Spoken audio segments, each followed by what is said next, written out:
जी start करते हैं फिर स्टैटिस्टिकल कंप्यूटेशन इन एक्सेल के पॉइंट ऑफ व्यू से। इस लेक्चर में हम बेसिक स्टैटिस्टिक्स जो है वो कंप्यूट करना सीखेंगे। उसके डिफरेंट फंक्शन यूज़ करेंगे। इनमें से ज़्यादातर आपने पढ़े हुए हैं, जैसे मेजर ऑफ सेंटर टेंडेंसीज हैं या मेजर ऑफ डिस्पर्शंस हैं। इनमें से मीन, मीडियन, मॉड, वेरिएंस और स्टैंडर्ड डिवीजन वगैरह आपने क्लास में पढ़ा हुआ है। तो इससे पहले हमने बहुत सारी चीज़ें डिस्कस की और हमने ये भी डिस्कस किया था कि स्टैटिस्टिकल एनालिसिस से पहले सबसे बेस्ट वे है कि आप अपने डेटा को ऑर्गेनाइज करें और क्लीन करें। तो हमने ऑर्गेनाइज और क्लीन करने के बारे में काफ़ी कुछ सीखा, डिस्कस भी किया और उसकी डिमॉन्स्ट्रेशन भी ली। अब हम अपने एक्चुअल वर्क की तरफ आ रहे हैं कि हमने फॉर एग्जांपल डाटा क्लीन कर लिया है, उसे ऑर्गेनाइज भी कर लिया है, अप्रोप्रिएट फॉर्मेटिंग भी कर ली है। अब हम अपनी डिग्री के पॉइंट ऑफ व्यू से डिफरेंट डिस्क्रिप्टिव स्टैटिस्टिक्स कैलकुलेट करना चाह रहे हैं। और हमने ये भी डिस्कस किया था कि बेसिकली जो डिफरेंट स्टैटिस्टिक्स हैं वो हमें डाटा की इंसाइट्स देती हैं, हिडन इंफॉर्मेशन हमें देती हैं डाटा की। यानी हम कुछ इंफॉर्मेशन एक्सट्रैक्ट करते हैं। तो आप अगर इसे कहना चाहें तो हम बेसिकली क्या करते हैं कि डाटा को समराइज भी कर रहे होते हैं। ठीक है, समराइजेशन जो है वो हमारे लिए काफ़ी इम्पोर्टेंट होती है। हम इसमें मेजर स्टैंडर्ड टेंडेंसी, डिस्पर्शन और कंडीशनल काउंटिंग मीन कि हम कंडीशन बेस पर कैलकुलेशन भी करेंगे, जिसमें count if s, sum if और सम इफ एस के जो फंक्शंस हैं ये भी हम यूज़ करेंगे। और इसी तरह से हम डिफरेंट जो परसेंटेजेस हैं, ग्रोथ रेट या एरर वगैरह है, ये भी काउंट करेंगे और मैनुअली फ्रीक्वेंसी डिस्ट्रीब्यूशन बनाना भी सीखेंगे। तो ये हमारा इस मॉड्यूल में ओवरऑल वर्क है जो हमने सीखना है। आज हम बेसिक जो है डिस्क्रिप्टिव स्टैटिस्टिक्स फाइंड करना सीखेंगे। इनमें से कुछ चीज़ें आपने ऑलरेडी फाइंड की हुई हैं, आपको आइडिया है मीन फाइंड करना वगैरह। तो लेकिन हम देखते हैं थोड़े से डिफरेंट वे से और कुछ इंपॉर्टेंट चीज़ें भी इसमें साथ साथ डिस्कस करते हैं जो स्टैटिस्टिक्स के पॉइंट ऑफ व्यू से हमारे लिए बड़ी इंपॉर्टेंट होंगी। एवरेज फाइंड करने के लिए हमें मालूम है कि हम एवरेज या मीन फाइंड करने के लिए हम एवरेज का फंक्शन यूज़ करेंगे और जो भी हम सेल रेंज देंगे उस सेल रेंज में जो भी डाटा होगा उसकी एवरेज कैलकुलेट हो जाएगी। फॉर एग्जांपल जैसे यहाँ पे B2 से B51 तक का डाटा हमें दिया हुआ है, तो B2 से B51 तक की जो भी सेल्स हैं उसमें जो भी डाटा आपने एंटर किया होगा उसका मीन यानी अरिथमेटिक मीन या एवरेज है वो कैलकुलेट हो जाएगी। क्लास में भी हमने डिस्कस किया था मीन की जो सबसे बड़ी प्रॉब्लम है वो ये कि ये आउटलायर से सेंसिटिव है, यानी आउटलायर प्रॉब्लम क्रिएट करते हैं। तो एक मैंने डाटा फाइल ओपन की हुई है, आप कोई भी डाटा फाइल एज्यूम कर सकते हैं। हम इस डाटा फाइल में डिस्क्रिप्टिव्स वगैरह कैलकुलेट करके देखते हैं। और फॉर एग्जांपल हम स्टडी आवर्स की, यानी इस डाटा में बेसिकली क्या है कि स्टूडेंट्स को स्टडी किया गया है, उनकी जेंडर, किस सेक्शन को बिलोंग करते हैं, कितने घंटे डेली वो पढ़ते हैं, उनकी क्लास अटेंडेंस ओवरऑल क्या है, मैथ में उनके कितने मार्क्स आए, साइंस में कितने आए और इंग्लिश के सब्जेक्ट में कितने मार्क्स आए। ये एक स्टूडेंट की कंप्लीट इंफॉर्मेशन है। इस तरह से ये सेकंड स्टूडेंट की इंफॉर्मेशन है। तो फॉर एग्जांपल हम स्टडी आवर्स की बात कर रहे हैं, यानी हम कॉलम डी की बात कर रहे हैं और मैं इसकी एवरेज कैलकुलेट करता हूँ। ठीक है, यानी एवरेज ब्रैकेट स्टार्ट। अब मुझे मालूम है कि ये D2 से स्टार्ट होता है और अगर लास्ट आप सेल काउंट देखें तो D201 तक है। हाईलाइट भी हो गया, मैंने खुद टाइप भी कर लिया। अदरवाइज आप क्या करते हैं कि इस लास्ट सेल में जाते, कंट्रोल शिफ्ट और अप एरो प्रेस करते और इसमें रो 1 भी ऐड हो चुकी है, तो मैं एक दफ़ा डाउन पर एरो प्रेस कर देता हूँ शिफ्ट के साथ। तो D2 से D201 तक के तमाम सेल्स सेलेक्ट हो गए, एंटर प्रेस कर दें तो ये एवरेज काउंट हो गई। तो यानी ऑन एवरेज अप्रॉक्सीमेटली जो स्टूडेंट्स हैं वो 5 आवर्स स्टडी करते हैं। फॉर एग्जांपल आउटलायर को समझाने के लिए, फॉर एग्जांपल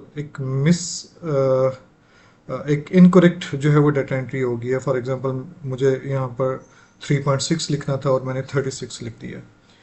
एक वैल्यू की वजह से रिस्पॉन्स में अच्छा खासा फ़र्क आ गया। इसी तरह से फॉर एग्जांपल 3.6 ही लिखना था, लेकिन ये 306 लिखा गया। और देखें जैसे जैसे आपकी डेटा एंट्री में प्रॉब्लम आती जाएगी वैसे वैसे ये एवरेज अच्छी खासी चेंज होती जाएगी। अच्छा, वैसे अगर देखें तो यहाँ पे हमें कोई इतना बड़ा फ़र्क फील नहीं हो रहा एवरेज की बेस पे। लेकिन अगर हम एक शॉर्ट से डाटा पे ट्राई करें तो हमें आइडिया हो जाएगा। फॉर एग्जाम्पल मेरे पास एक डाटा है 897629, इसकी मैं एवरेज कैलकुलेट करता हूँ। शिफ्ट अप एरो से मैंने इसे सेलेक्ट किया, एंटर प्रेस किया, एवरेज आ गई। इसमें से मैं किसी भी नंबर को फॉर एग्जांपल चेंज कर देता हूँ, 80 कर देता हूँ, तो ये 18 जो है आपके पास 18.83 आ गया, जो कि एक अच्छी खासी बड़ी वैल्यू है। यानी इस एक बड़ी वैल्यू ने आपके बाकी डाटे की एवरेज को डिस्टर्ब कर दिया। अब देखें 80 के अलावा अगर मैं एवरेज कैलकुलेट करता हूँ तो ये 6.6 आ रहा है। तो कहाँ पे 6.6 है और कहाँ पर 18.83 है, इसका मतलब है कि ये कोई ऐसी वैल्यू है जो हमारे लिए प्रॉब्लम क्रिएट कर रही है। ये एक तरह का आउटलायर है। इन्फ्लुएंशियल ऑब्जर्वेशन भी हो सकती है, आउटलायर भी हो सकता है। तो मेन की जो सबसे बड़ी प्रॉब्लम है वो इस तरह की वैल्यू से सेंसिटिव है, यानी बहुत जल्दी इम्पैक्ट होता है।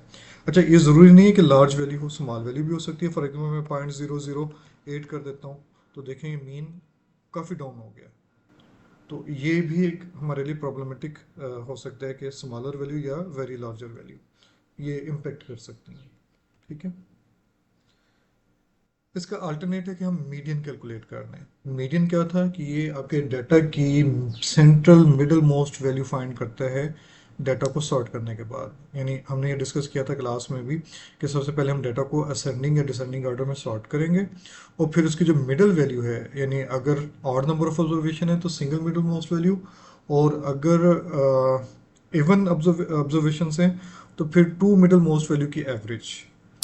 मीडियन का जो सबसे बड़ा एडवांटेज है वो ये है कि वो इस तरह की जो एक्सट्रीम वैल्यूज़ हैं, वेरी लार्ज या वेरी स्मॉल, उनसे इम्पेक्ट नहीं होता। फॉर एग्जांपल मैं यहाँ पे मीडियन का फॉर्मूला लिखता हूँ, मीडियन, और मीडियन की स्पेलिंग जो है मीडियन, और मैं इन तमाम वैल्यूज़ को सिलेक्ट करता हूँ, एंटर करता हूँ। तो देखें 6.65, सॉरी 6.5, और ये 6.6 के करीब करीब है। और ऐसा होने से क्या है कि देखें कि वो इस वैल्यू से इफेक्ट नहीं हो रहा। क्यों इफेक्ट नहीं हो रहा? कि मैं अगर इस डाटा को यहाँ पे राइट करता हूँ, रीराइट करता हूँ, और इसे मैं सॉर्ट कर लेता हूँ असेंडिंग या डिसेंडिंग ऑर्डर में, तो मिडिल मोस्ट वैल्यू, अगर ये इवन नंबर ऑफ ऑब्जर्वेशन हैं तो टू मिडिल मोस्ट वैल्यूज की एवरेज, यानी इन दो की एवरेज आनी है। ठीक है। तो ये देखें वेरी लार्ज वैल्यू इसमें एक तरह से काउंट हो ही नहीं रही, इम्पैक्ट आ ही नहीं रहा उसका। तो मेन जो है उसमें प्रॉब्लम आती है कि आउटलायर से वो इम्पैक्ट होता है। मीडियन क्या होता है कि वो आउटलायर से ऐसा इम्पैक्ट नहीं होता, क्योंकि उसमें हम डाटा को सॉर्ट करने के बाद उसकी सेंट्रल वैल्यूज की तरफ जा रहे होते हैं। इसका मतलब ये हुआ कि कुछ वेरिएबल ऐसे हैं जो हमारे लिए प्रॉब्लम करते हैं। जैसे अगर हम इनकम स्टडी कर रहे हैं, अगर हम किसी ग्रुप ऑफ पीपल की इनकम स्टडी कर रहे हैं, तो फिर उसके लिए जो ज़्यादा बेहतर मेजर ऑफ सेंटर टेंडेंसी है वो मीडियन है, वो मीन नहीं होगा। क्योंकि बहुत सारे लोग हैं जिनकी इनकम स्मॉल है, बहुत सारे ऐसे होंगे जिनकी वेरी वेरी लार्ज है। तो वो जो स्मॉल और लार्ज वाली इशू आते हैं आउटलायर की बेस पे या इन्फ्लुएंशियल ऑब्जर्वेशन की बेस से, उससे हम बच जाते हैं।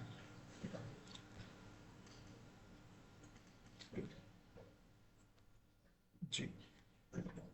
तो अब हमें ये आइडिया हो गया कि मीन जो है वो आउटलायर से इम्पेक्ट होता है, उससे सेंसिटिव है। इसकी जगह पर अगर कोई ऐसा डाटा है जिसमें वेरी स्मॉल या लार्ज वैल्यूज हैं तो हमें मीडियन की तरफ जाना चाहिए। बल्कि हमने क्लास में एक और भी डिस्कस किया था कि अगर डाटा होमोजीनियस हो, यानी ऑब्जर्वेशन जो है वो अपने मीन के करीब करीब हों, ठीक है, तो फिर हमें मीन की तरफ जाना चाहिए। एवरेज के करीब करीब हों या एक दूसरे से रिलेटिवली करीब हों। और अगर डाटा में बहुत ज़्यादा अप्स एंड डाउन्स हो, अपनी एवरेज के करीब ना हो, तो फिर हमें हेट्रो, यानी वो डाटा हमारे लिए हेट्रोजीनियस होगा। फिर हमें मीडियन की तरफ जाना चाहिए। हेट्रोजीनियस डाटा हो गया, होमोजीनियस डाटा हो गया। ठीक है। इसके बाद नेक्स्ट हमारे पास है मॉड, मोस्ट रिपीटेड या most frequent value in the data. Mod के हवाले से हमने डिस्कस किया था कि डाटा में मॉड जो है उसकी दो तीन पॉसिबिलिटीज़ हैं कि अगर डाटा में कोई भी वैल्यू रिपीट नहीं हो रही तो उसका कोई मॉड नहीं होगा, यानी नो मॉड आ जाएगा। और अगर डाटा में एक वैल्यू रिपीट हो रही है तो हम उसे एक तरह से सिंगल मॉड कहेंगे, ठीक है। और अगर एक से ज़्यादा रिपीट हो रही हैं तो फिर हम उसे बाई मॉड या मल्टी मॉड टाइप कहेंगे। एक्सेल के जो अब नए फार्मूलाज आ रहे हैं, इससे पहले सिर्फ मॉड यूज़ किया जाता था। यूँ समझें कि ये फंक्शन तकरीबन अब ख़त्म हो गया, इसे अब यूज़ करने का ऐसा कोई फ़ायदा नहीं है।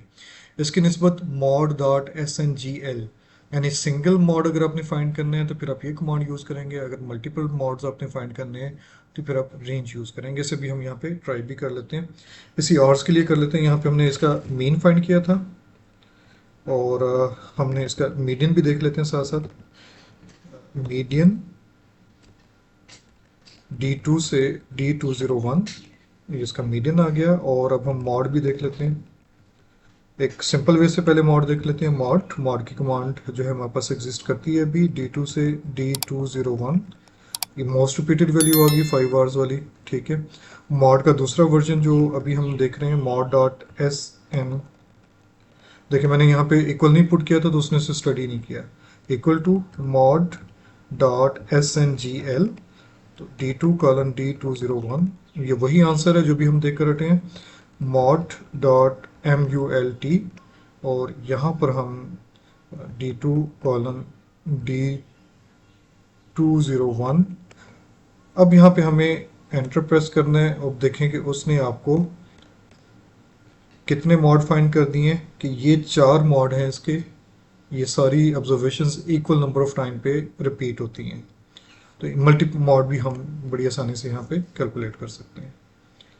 अब यहाँ पे एक एग्जांपल के तौर पे लिखा भी हुआ है कि सपोज अगर 75 जो है वो सबसे ज़्यादा रिपीट हो रहे तो डाटा का जो मॉड है वो 75 होगा। जी सलमान, है कोई क्वेश्चन?